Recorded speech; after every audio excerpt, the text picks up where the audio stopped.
My name is Ari Kohen. I'm a professor of political science. I teach political philosophy at the University of Nebraska.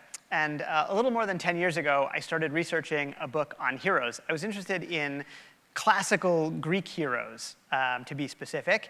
And I started reading Homer. I read the Iliad, and I read the Odyssey, and I read a lot of literature about the Iliad and the Odyssey. And so I learned a lot about the way that Western civilization thinks about heroics. And what I came to see was that heroes throughout Western literature and the history of the Western civilization had things in common. Heroes took a risk. Heroes made a sacrifice. And they did it because they held very strongly to a principle, something that was very important to them. So they felt they had to do these things. The thing that I noticed in researching the Iliad and the Odyssey, reading about Achilles and Odysseus, was that those heroes were very self-focused, right? They were interested in honor or glory for themselves. And then I thought about Plato and his character Socrates. And what I noticed was that Socrates also took a risk or made a big sacrifice. And Socrates also cared a lot about a principle. But Socrates was directed outward. He was interested not in his own good, but in the good of his community. And I thought, this is a really interesting lesson, because the Socratic model, is something that I think has really endured in a way that the model of Achilles or Odysseus really hasn't endured in the same way. Because Socrates was interested in the good of the entire city of Athens. Socrates was interested in making his community a better place. And so when he sacrificed, he did so on behalf of others. I thought this was a really important component of heroism. It was something that has carried on from Socrates into the way we think about heroism today. And that research, that book that I published, really got me thinking about the way in which we could take the Socratic model and we could use it ourselves. We could teach people that they could do the same kind of thing that Socrates did. And so we focus a lot, Matt and I in particular, doing this kind of research, thinking about how people can be trained to take heroic action. The thing is, heroism doesn't happen overnight. It doesn't happen in that moment when somebody needs a hero. If you're not prepared, if you're not ready to do that heroic thing, you're probably going to end up being the bystander rather than the hero. And so we thought about all the ways in which we might help people prepare, help people to get that training. Now, hopefully you'll never find yourself in a situation where a hero is required, right? In a lot of those cases, in almost all of those cases, almost everything has gone wrong, and that's why you need a hero. So I hope that that doesn't happen for most people. But if you take that training seriously, if you do the kinds of things that we've been researching and that we teach, well, you do a lot of good things along the way, right? Because a lot of the training that we think about is really focused on other people. It's really facing outward into the community.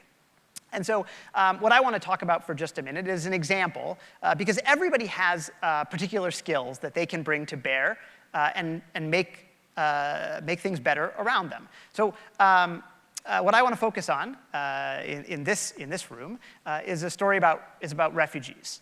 These are some Kohen refugees from Burma. Where I live in Nebraska, we have a relatively large Kohen population. They've been resettled to Nebraska.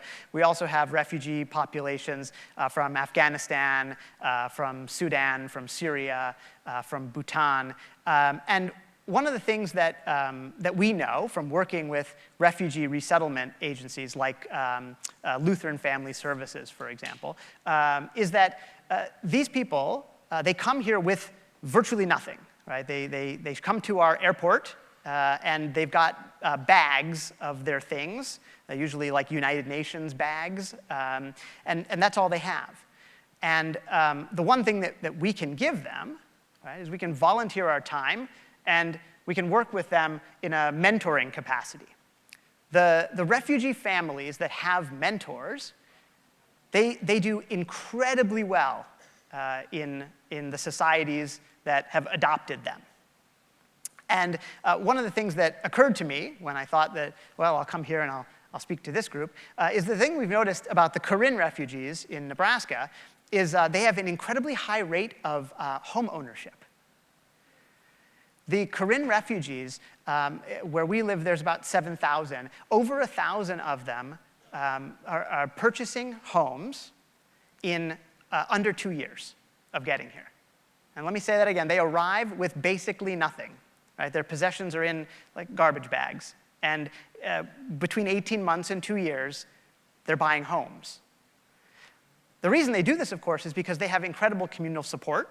Right? So they're helping one another. These are people who they get jobs, maybe they learn a little bit of English, but they get jobs working in poultry processing plants. And they save every penny because home ownership is crucial to them. These are people who have effectively grown up. Some of them have been born in refugee camps.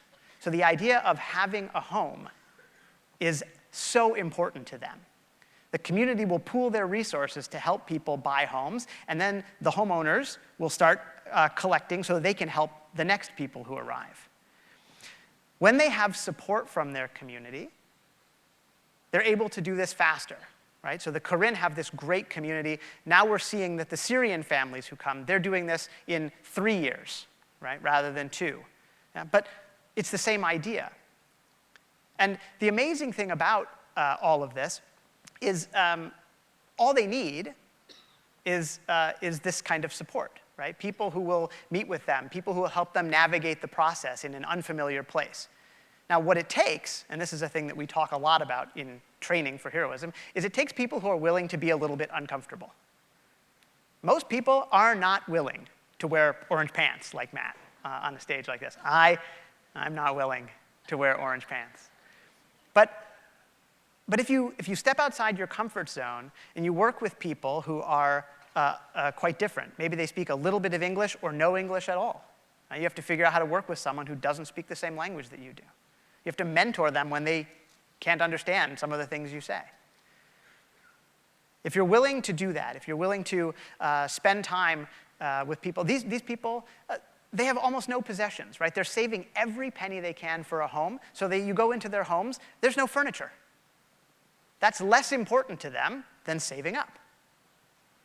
Yeah? So if you're willing to do that, right, if you make that investment and you work with one family, all of a sudden you'll find there's a whole community that embraces you. These are the kinds of things that we talk about to figure out what it is that you have that you can throw into the world, right? And to see how those talents that you have, those skills that you know, can help make your community better. So that's the kind of thing that we research and then we teach at the Hero Roundtable. Thank you.